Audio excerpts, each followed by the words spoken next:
मायाचारी के अंतर्गत क्या क्या आता है? अगर हमारा कोई कॉम्पिटिटर है और उससे हम अपना शेड्यूल छिपा रहे हैं कि हम क्या क्या तैयारी कर रहे हैं, तो क्या ये भी मायाचारी मानी जाएगी?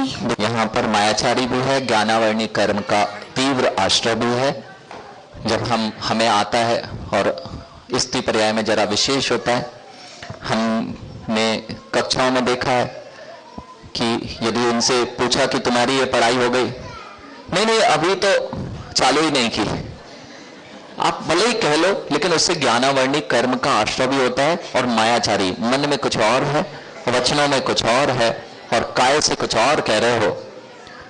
हमें नहीं आता और धीरे से आंख मार दी सामने वाले को कि इसको बताना नहीं, वो भी बताने तैयार था, धीरे से कहा नहीं आता, हमारा शेड्यूल है।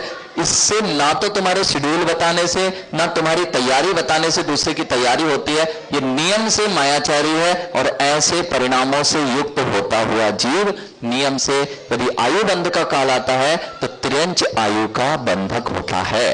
किसी भी प्रकार की मन वचन काय की कुटिलता होगी, वहां पर सूत्र तो लगेगा ही लगेगा। आप सोचो कि नहीं ये तो हमारा धर्म है ऐसा करना, हमें तो पढ़ाई करना है, तो आपका धर्म है तो कर्म का भी धर्म है, उसका धर्म है बंधना, तो तुमसे बंध जाता है। जैसे आप सोचो कि अग्नि में हाथ डालें और हम जले नहीं, बच्चा है यदि वह भी हाथ डालेगा तो ऐसे ही चाहे आप किसी भी निमित्त से मायाचारी करेंगे, धर्म के निमित्त से भी मायाचारी करेंगे, तो भी कर्म बंध तो होना ही होना है, नियत है।